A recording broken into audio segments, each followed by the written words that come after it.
서점이 미어터지는 불금을 꿈꾸는 책 팟캐스트 금요일 책에 빠지다 30일에 시작하겠습니다.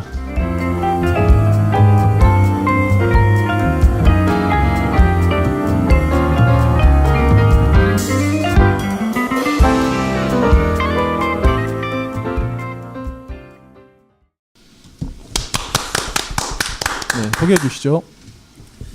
안녕하세요. 책 홍보하는 일을 하는 용도사입니다. 예, 책 만들고 있는 일을 하고 있는 윤희입니다. 네, 팟캐스트 제작하는 불곰 PD입니다. 반갑습니다. 반갑습니다. 저희가 이거 녹음하기 전에 존버 정신에 대해서 잠깐 이야기했는데, 네, 이게 다들 이렇게 사는 게 여기 또 팍팍할 때가 많잖아요. 네, 그럴 때마다 좀 어떻게 좀 극복하세요? 뭐 극복이 되겠냐마는 그래도 이제 좀 이걸 좀 달래줘야 되잖아요. 저는 세상에 있는 모든 닭들에게 참 미안하다는. 네. 네. 무슨 얘기인지 알겠네요. 치킨과 네. 항상 함께. 네.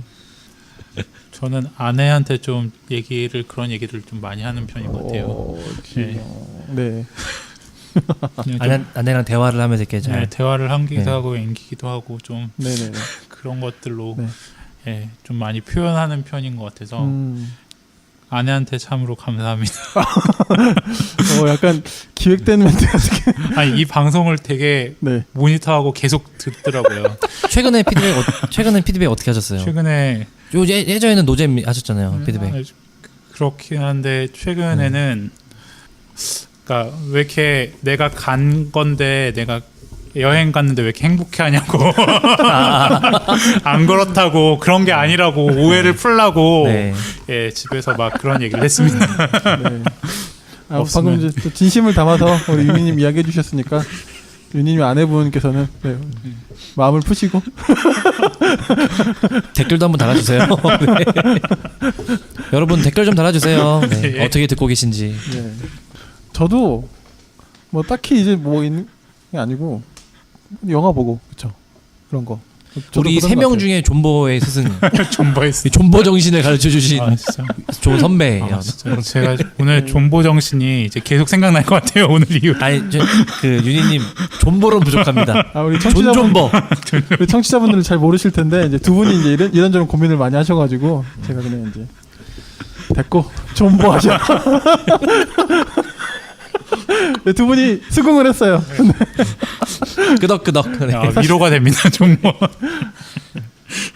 이게 또 같이 존버하는 거랑 다르거든요. 혼자 하면 되게 외롭고. 그러네요. 네, 그렇거든요. 존버 동지들이 이렇게 있다는 사실이 참. 네. 네, 우리 청취자분들도 존버하세요.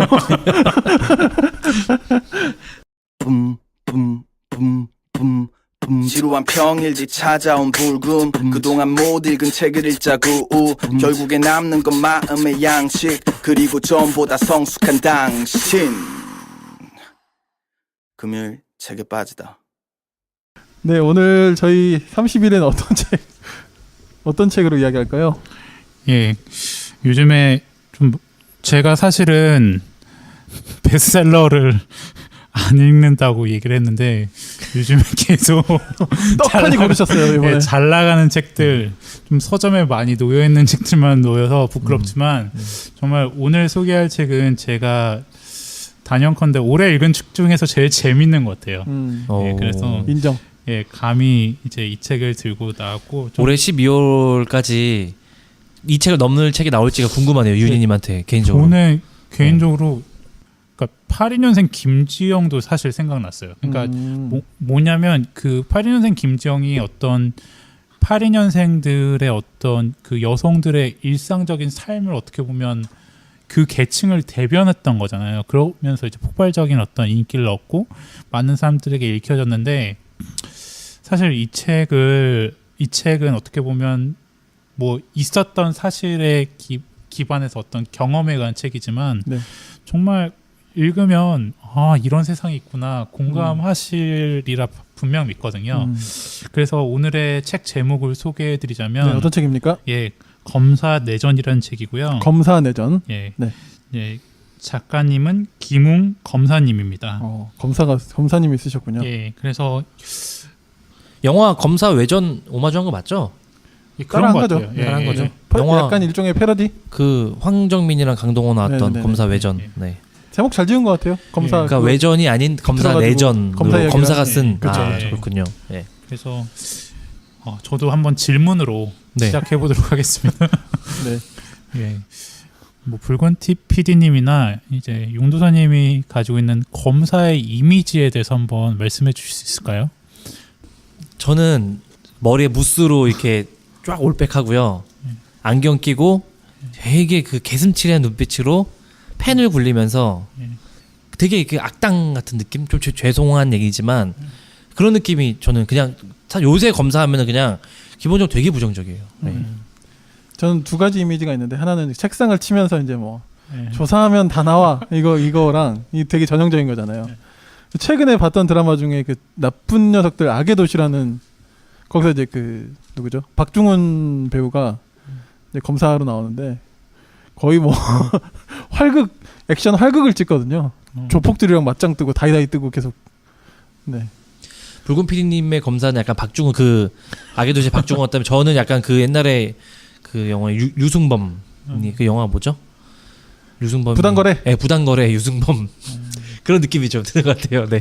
예, 그래서 저도 그러니까 실제 그러니까 영화 속이나 드라마 속에서 들여지는 검사랑 실제 검사랑 뭐 비슷한 면도 있을 수 있겠지만 그래도 좀 많은 차이가 있지 않나라는 그렇죠. 생각이 많이 들어서 그리고 또 검사에 대한 실제적인 어떤 모습이 어떤지에 대해서 좀 같이 나누고 싶어서 이 책을 골랐는데요.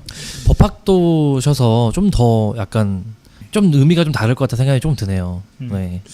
그러니까 저도 뭐 한때 법조인을 꿈꾸면서 예, 사법 시험을 잠시나마 신림동 고시촌에 들어가서 공부를 했던 적이 있었긴 했는데 사실 정말 저는 근데 법대에 진학한 것도 그렇고 그 공부를 했던 것도 그렇고 사실 판검사가 되겠다라는 생각이 전혀 없었던 것 같아요. 그리고 변호사가 좋은 직업인가에 대해서도 아직도 사실 퀘스천 마크고 그렇기 때문에 사실 금방 포기했고 사실 20대에 그냥 하니까 내 옆에 누군가가 사법시험 사실을 공부하고 있으니까 저는 했던 측면들이 많았는데 좀 어린 나이에 꿈을 가지고 공부했다면 뭔가 달라졌을까에 대한 어떤 추정은 사실 아무 의미 없지만 어쨌든 이제 그래도 아무래도 법조인이 어떤 일을 해야 되는가에 대해서는 좀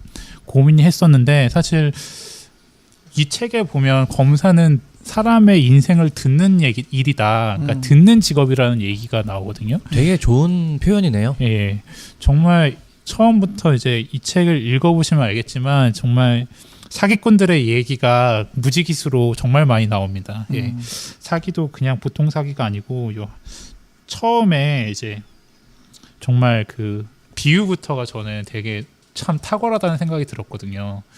예, 치타가 속도가 120km고 시속 120km로 뛰고 사실 톰슨 가젤은 80km/h밖에 못 뛰는데 이제 그 성공률이 30% 미만이라는 거죠. 그 치타의 이유가 사냥 성공률이. 예, 그렇죠.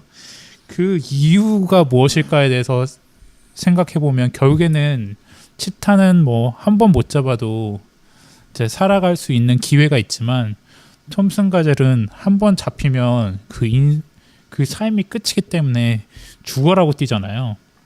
사기꾼도 죽어라고 뛰기 때문에 검사는 너무 잡아야 될 사냥감이 너무나 많고 예.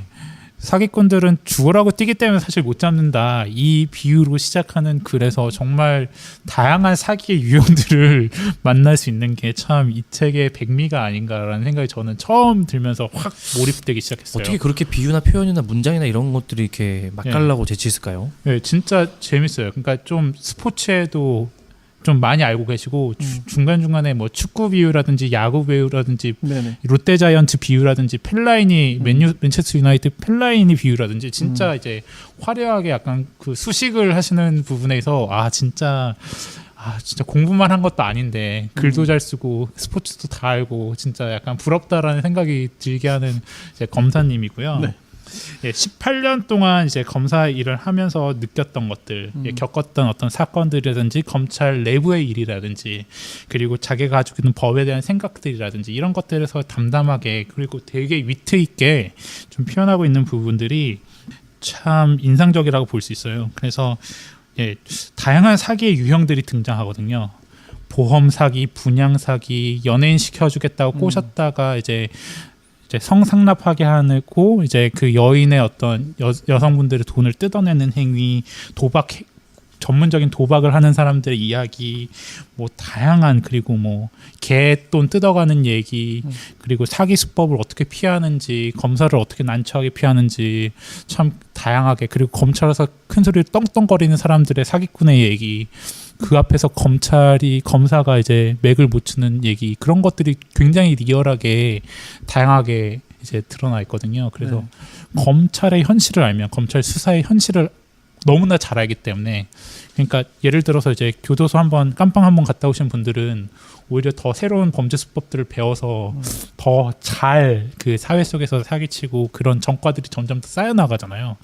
그러니까 그런 어떤 사회의 어떤 다양한 어떤 면들을 실제적으로 정말 잘 보여주고 있는 책이 아닐까라는 생각이 들면서 저도 읽으면서 참 많이 들었고, 요새 법조계 분들의 에세이나 관련 책들이 조금 요새 좀 더 눈에 띄는 것 같아요. 근데 이제 판사나 뭐 변호사 이런 분들은 이제 좀 몇 권 생각이 나는데, 지금 현직 검사분의 책, 그리고 그분의 책이 이렇게 어느 정도 완성도 있게 나온 거는 좀 되게, 검사가 쓴 어떤 책 이런 거는 좀 되게 찾아보기 쉽지 않죠. 예, 그런 것 같아요. 예.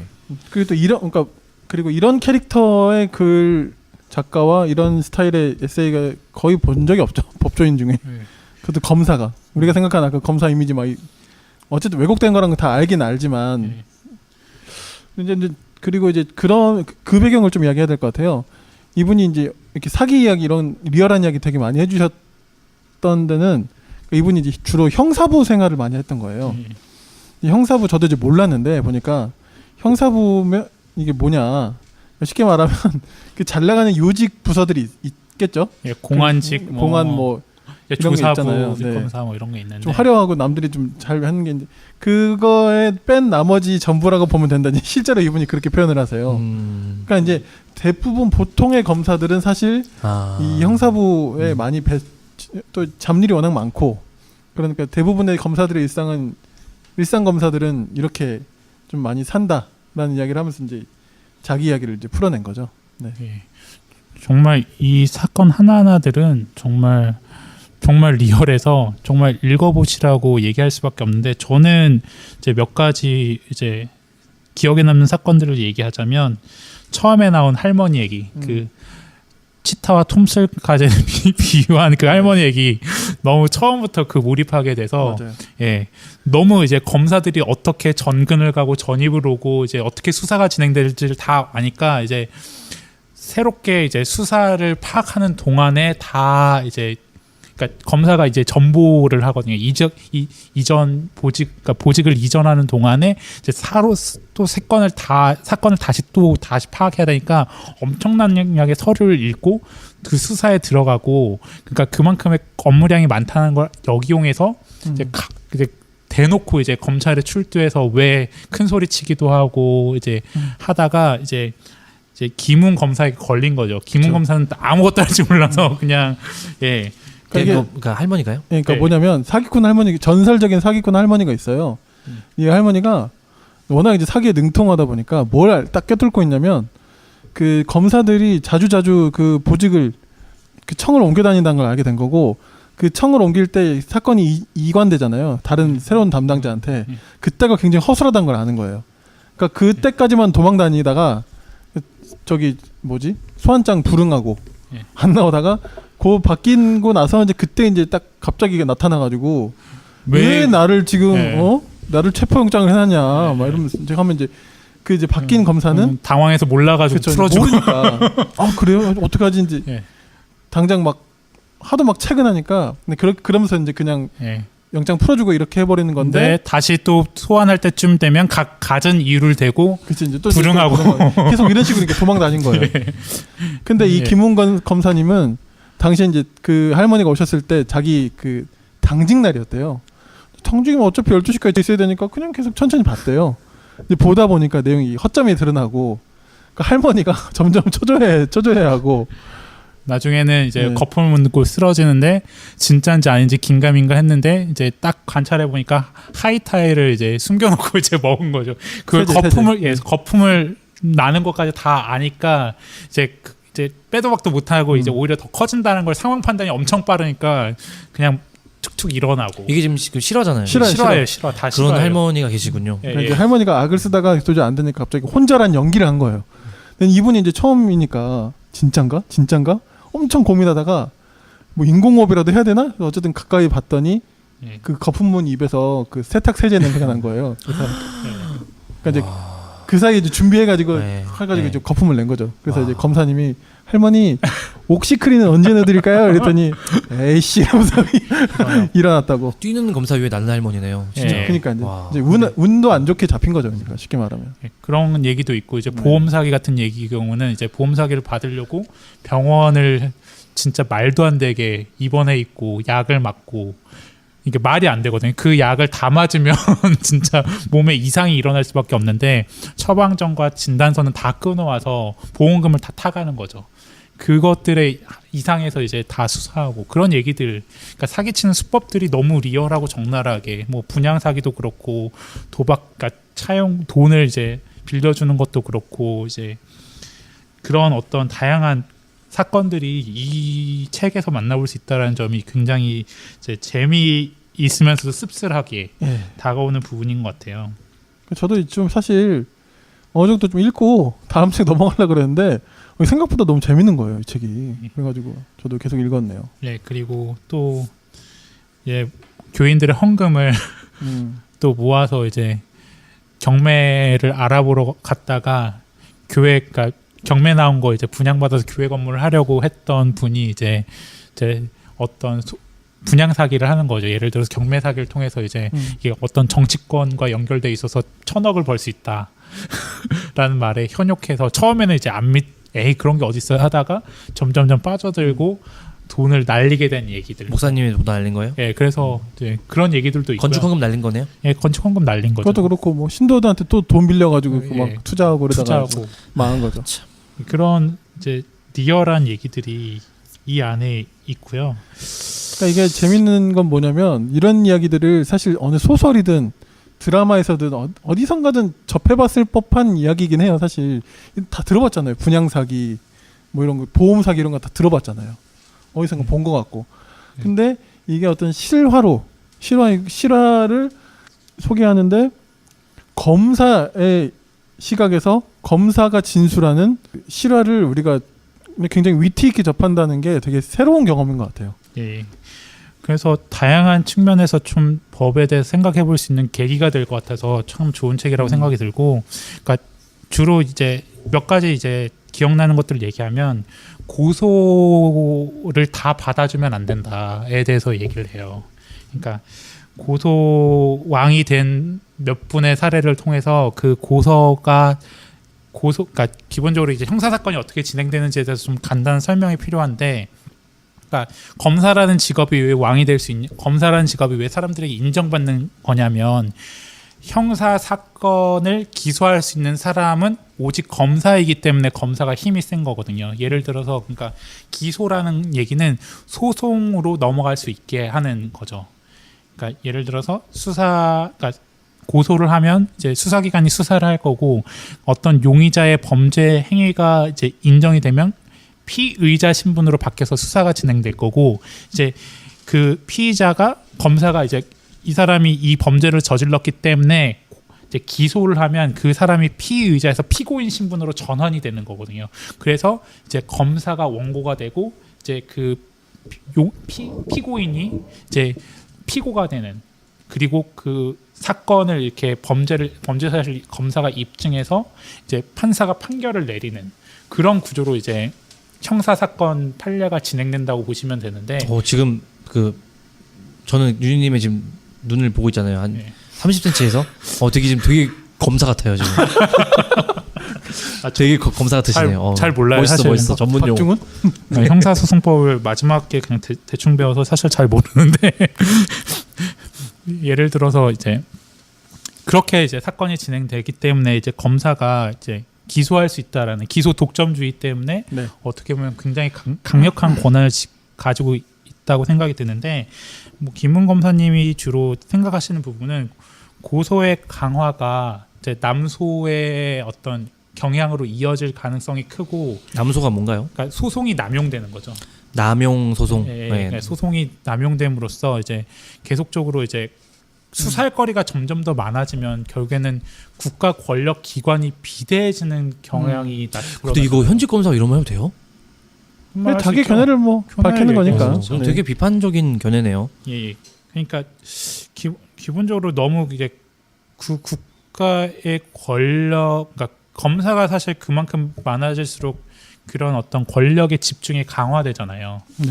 그러니까 소위 이 전 10년 정권에서 이런 검사가 이런 글을 쓸 수 있었을까 싶은 생각이 그냥 문득 이제 드는 거거든요. 예, 그런 부분을 어쨌든 검사 밥벌이 되는 수단을 지금 가장 딱 그 핵심적으로 그거에 대한 네. 문제점을 지금 찝는 약간 느낌이 네. 좀 들어서. 그러니까 계속적으로 말씀을 드리면 저도 그 생각에 동의를 하는데, 그러니까 법이 모든 걸 해결해주지 않는다가 사실 핵심 포인트라고 생각이 들거든요. 되게 약간 의외예요. 그러니까 특히 우리나라 사람들이 대법원에 가는 비율이 엄청 높아요. 대법원까지 가는 비율이요. 네. 민사 사건이든 형사 사건이든. 왜냐하면 이제 법대로 하자라는 게 어떤 사람들의 심리에 많이 깔려 있는데, 그렇게 가면은 사실 어떤 합의나 중재를 건너뛰고 어떤 하나의 커다란 권위에 우리의 사건을 맡기는 꼴이 돼버리는 거잖아요. 그거에 대해서 승복하냐 안 하냐, 결국엔 어떤 그 권위의 어떤 판단에 의존해서 너와 나 끝까지 한번 가보자, 네가 이기든 내가 이기든 끝까지 해보자라고 하지만 그러니까 그 소송에 승리하는 사람도 마찬가지고 소송에 패배하는 사람도 마찬가지고 결국엔 승자가 아니다라고 얘기를 하거든요. 결국에는 그 소송으로 관련된 모든 비용은 사실 변호사한테 갖다 바치는 꼴이 돼버리는 거죠.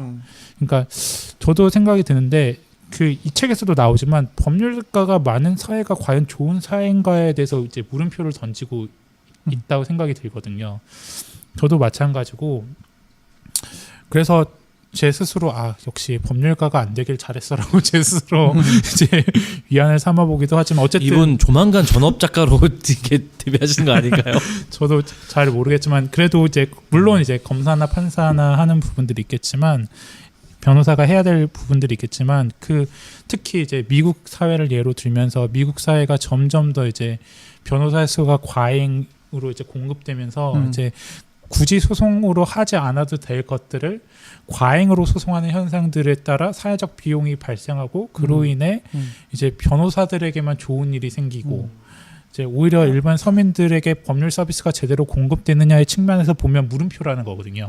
사실 변호사의 수가 늘어나면 뭐 이제 법률 시장이 점점 더 이제 좋은 양질의 어떤 서비스를 낮은 단가로 공급받을 수 있다라고 많이들 얘기했지만 사실은 그렇지 않다라는 거죠.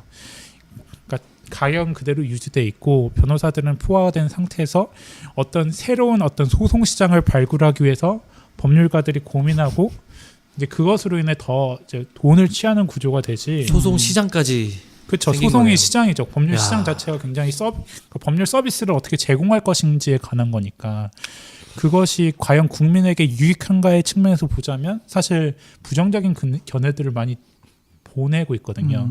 물론 신문을 통해서 이제 검사직을 통해서 이분이 겪은 인생들에 관한 통찰이 굉장히 유익하고, 저도 정말 정말 재밌는 다양한 사건들을 통해서, 그리고 특히 소년과 관련된 사건, 소년 검사로 일할 때 경험이 저는 굉장히 또 와 닿았거든요. 그러니까 피해자임에도 불구하고, 정말 그 청소년기의 학교 폭력의 피해자임에도 불구하고 어떤 정말 용서를 해야만 하는 어떤 상황이 강요되고 있는 상황에서 용서할 필요 없다라고 얘기하는 어떤 그 김은 검사님의 어떤 글이 저에겐 굉장히 맞아요. 저도 이제 그런 것과 연관된 적이 있었는데, 피해자로 뜬금포 질문인데요. 예, 예. 그러면 이분이 얘기하는 법의 본질이 뭔가요? 법의 본질은 사실 너무 너무 어려운 질문이어서 법의 본질 그 참 이 부분에서 이 도박하시는 원정 도박 다니시는 분이 왜 도박이 죄냐라고 물어보는 부분이 굉장히 맞아. 법의 본질을 생각하게 하는데 네. 왜 도박 죄냐고 내가 다른 사람한테 피해 준 게 뭐가 있다고 도박하는 사람끼리 그냥 도박하는 건데 왜 그것이 사회적 범죄고 왜 당신이 나를 왜 여기 잡아놓고 왜 조사하냐고 그것 때문에 이제 개장하고 싸우는 그 에피소드가 나타나는데 그것을 이제 법의 어떤 관점에서 어떻게 다른지를 이제 살펴보면 구성이 좋죠. 예, 네, 글이. 그 굴이 참 백미이기도 한데 참 저도 모르겠어요. 법이 뭔지에 대해서는 법을 공부하는 사람들의 영원한 숙제가라고 생각해요, 사실. 지난 회에도 우리가 법으로 읽는 네. 유럽사 제가 할 때 했잖아요. 그쵸. 지금 법 관련된 책을 네. 2권. 요즘 우리가 법 이야기를 많이 책을 많이 읽네요. 네, 전 좋아요. 네, 어쨌든 네. 그러니까 과학 얘기 계속 하시니까 저도 저만의 특정 분야를 가지고 과학 또는 신학 쪽으로 좀 많이. 불고피디님 소설로 빨리 네, 다시 꺼내야겠는데. 컴백. 그러니까 저도 마찬가지로 약간 역사적 법학을 많이 지지하고 공부하는 사람의 입장으로서 전 법이 역사적인 방식이라고 생각하거든요. 그 사회 맥락을 담아야 된다고 생각하고 역사적인 맥락을 담지 않으면 사실 법으로서 제대로 기능할 수 없다고 생각해요. 전에 사실 말이 칼이 될 때도 마찬가지라고 생각을 하거든요. 그 혐오 표현에 대해서도 결국에는 그 사회 맥락과 그 우리 사회가 어떻게 그 표현들과 소수자들을 어떻게 누가 소수자인가 그 사회 그 맥락을 고려하지 않으면 사실 그 맥락에 따라 혐오 표현인지 아닌지가 사실 결정되는 측면들이 많은데 사실 법도 마찬가지라고 생각해요. 그래서 그런 부분에 대해서 이제 법의 본질 정말 그 법이 그냥 단순한 합의에 불과한 것인가 아니면 법은 정의의 원칙을 담고 있어야 되는가에 대해서 굉장히 이제 아줌마 그 도박을 하는 아줌마와 최 계장님이 이렇게 대립돼서 얘기하는 측면들이 어떻게 보면 굉장히 이제 법에 대한 통찰을 가져다 줄 수 있는 실생활에서 법에 대한 통찰이 왜 중요한지를 알려줄 수 있는 좋은 계기가 아닌가 좋은 사례가 아닌가라는 생각이 들고 결국에는 예 간단하게 얘기하자면 결국에는 법이 모든 걸 해결해 줄 수 없다. 예 저는 이 얘기를 하고 싶습니다.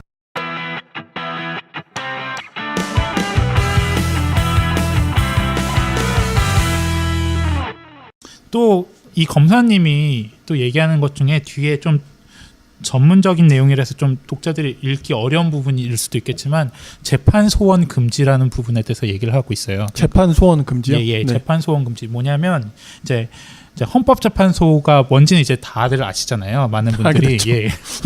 몰랐는데 알게 됐어요. 예, 뭐 탄핵 사건도 그렇고 네. 뭐 그쵸.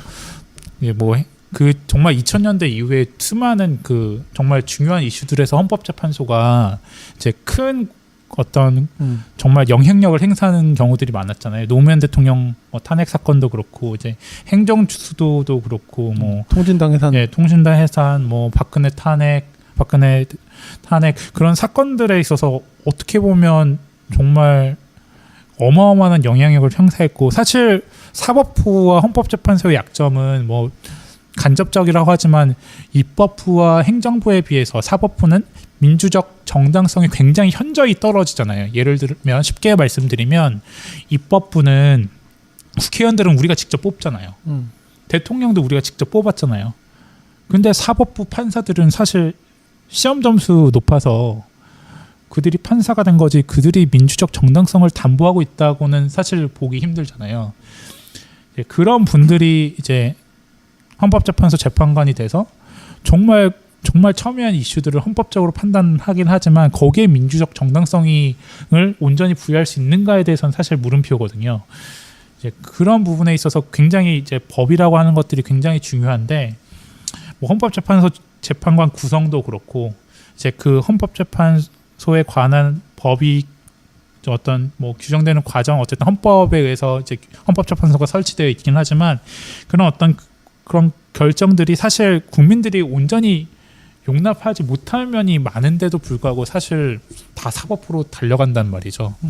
그런 어떤 그런 단점들을 사실 재판이 절대적인 기준이 아닌데 우리는 너무 재판에 큰 어떤 비중과 어떤 권위를 부여한 나머지 그것이 절대적인 것으로 여겨지고 그게 헌법재판소법이나 헌법이 이제 개정될 당시에도 재판에 대해서는 건드리지 못하게 한 게 문제라고 보는 부분이 저는 굉장히 특이했어요.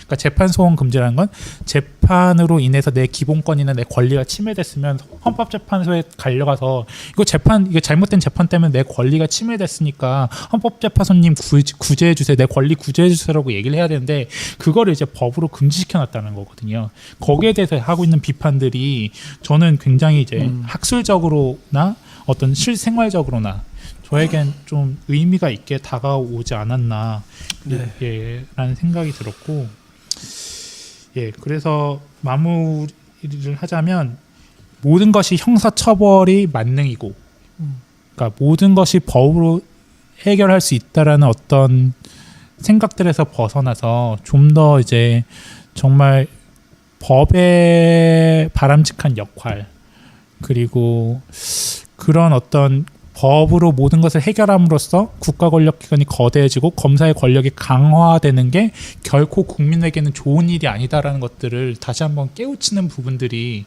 분명히 이 검사내전 책을 통해서 알 수 있지 않나. 그리고 정말 인간의 욕망이 그렇게 사기라는 창의적인 범죄, 정말 갖가지 사기 범죄들이 정말 만들어내는 것들을 보면서 인간의 욕망을 정말 어찌할 수 없지만 정말 인간의 욕망에 대해서 다시 한번 생각해 보게 되면서 정말 사람을 내 욕망의 도구로 삼지 않고 어떤 금전을 위해서 사는 게 아니라 정말 인간을 인간답게 살기 위한 사회는 어떻게 구현할 수 있을까에 대한 고민이 이 책을 읽으면서 생각해 보게 되는 것 같아요. 뭐 좀 다른 얘기일 수도 있는데 어쨌든 제가 들은 그 맥락에서, 제가 파악한 맥락에서 한마디만 저도 보태자면 약간 그 재판 사법부를 그러니까 약간 성역화되어 있는 게 있잖아요, 사실. 근데 이제 얼마 전에 이제 드러났던 그 사법부 블랙리스트 파동 이런 거 생각해 보면 정말 참담한 거예요. 아니 자기 막 재판장이 누구죠? 그 판사가 재판장이 그 입장하면 막 다 이런데 기립하고 막 이러잖아요. 근데 이제 자기들 안에서의 세계는 굉장히 처참했다는 거죠. 저는 이제 그런 것도 좀 솔직히 생각이 나네요. 방금 이야기를 들어보니까. 그래서 우리나라는 지나치게 법정 또 사법부에 너무 뭐랄까 이 좀 성역화되어 있는 이런 것들이 좀 더 좀 많이 깨져야 되지 않나 생각도 드네요. 물론 법의 권위를 세우는 게 중요한 것 같아요. 그렇죠. 그러니까 정의의 여신 보면 한 손에는 칼을 들고 있고 한 손에는 저울을 들고 있잖아요. 그러니까 공평하게 이제 이익을 형량하는 어떤 바른 이익 형량도 중요하지만 사실 칼이라는 건 강제할 수 있기 때문에 그 법이 힘을 가지고 그 칼에는 이제 공정함을 담보로 해야 사실 사용할 수 있는 거잖아요. 마찬가지로 이제 검사의 권력 기소권도 마찬가지고 이제 판사가 내린 판결도 마찬가지고, 그러니까 법이라고 하는 것들이 결국에는 그 정말 이것이 바른가에 대한 정의를 담보하면서도 그 사회적 약자와 사회적 책임을 다하면서도 정말 이제 때로는 그 힘을 가지고 어떻게 유용하게 쓸 것인가에 대한 고민이 결국엔 있어야 되지 않을까라는 생각이 결국엔 많이 드는 것 같아요. 네. 용도사님도 한마디 마지막으로.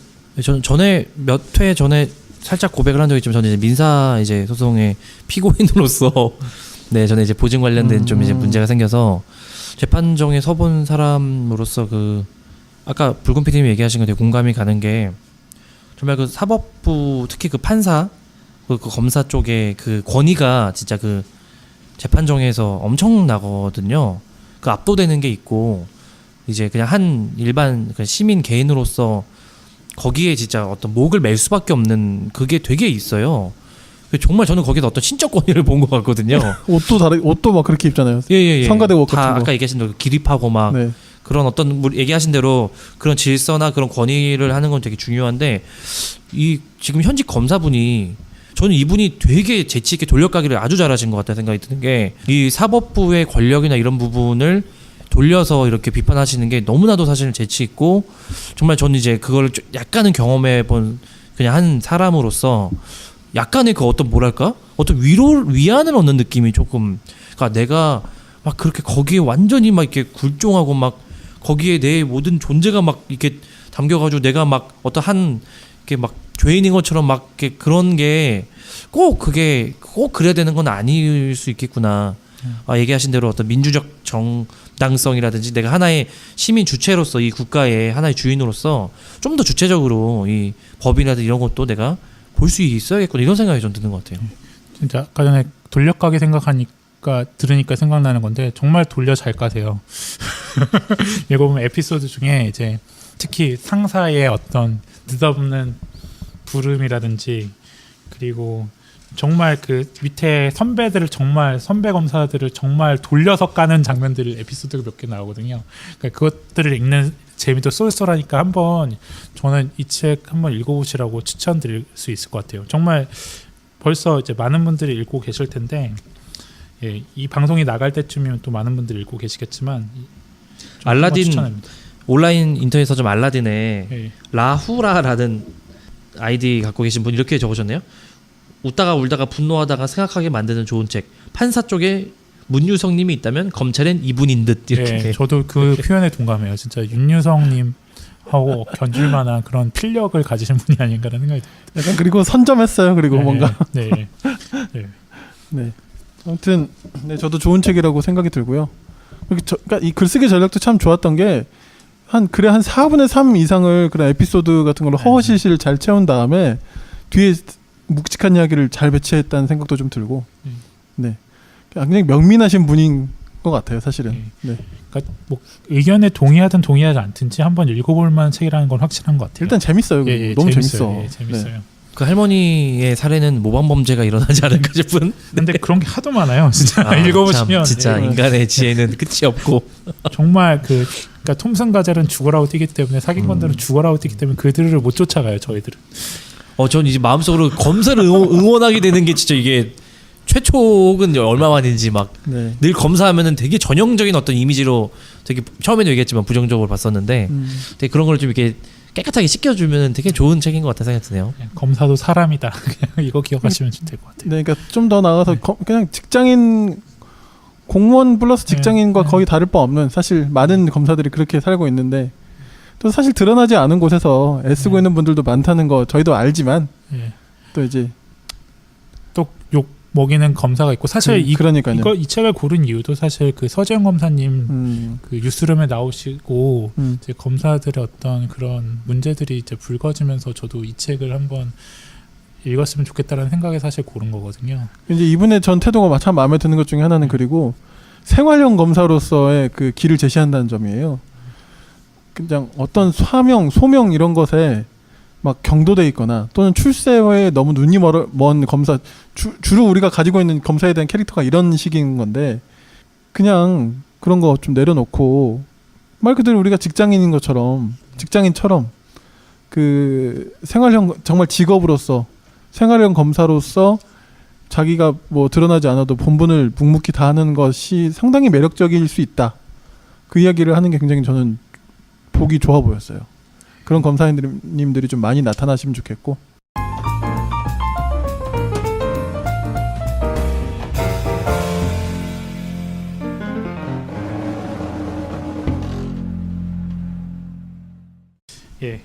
마무리는 검사님이 왜 책을 읽어야 되는지에 대해서 설명하신 부분인데 그래요? 그 독서요, 부분을, 독서? 독서. 그러니까 그냥 막 읽어라가 아니라 이제 본인이 이제 그러니까 본인이 은근히 이제 준법 강의를 가는 경우가 많은데 이제 검사 어떻게 하면 검사 돼요 이런 틀에 박힌 질문들을 이제 많이 받는데요. 근데 왜에 대해서 자세히 설명하는 게 없어서 한 번도 제대로 설명해 본 적이 없어서 이 책에서 설명하고 있는 부분이 있어서 본인이 말하고 있는 부분을 마무리로 읽고 마치도록 하겠습니다. 중략하고 중간부터 읽겠습니다. 간접 경험을 가장 깊이 할 수 있는 것이 책 읽기다.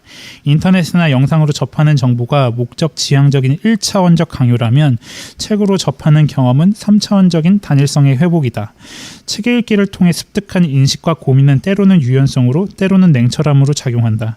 검사 일이 대부분 활자로 된 정보를 바탕으로 결정을 내리는 것이라 책 읽기를 통해 익힌 이해력, 어휘력, 상상력, 비판의식, 사실 파악 수학 능력 등은 사건의 분석, 해석, 평가에 직접적으로 활용 가능한 능력들이다. 내 경험으로는 단편 소설이 가장 효율적인 수단인 것 같다. 검사가 왜 책을 읽으면 좋은지에 대해서 설명하고 있는 부분입니다. 네, 오늘 저희 금책바 금요일 책에 빠지다 31회는 김웅 검사님의 검사내전에 대해서 함께 얘기 나눴습니다. 두 분도 오늘 수고 많으셨습니다. 수고하셨습니다. 수고하셨습니다. 감사합니다.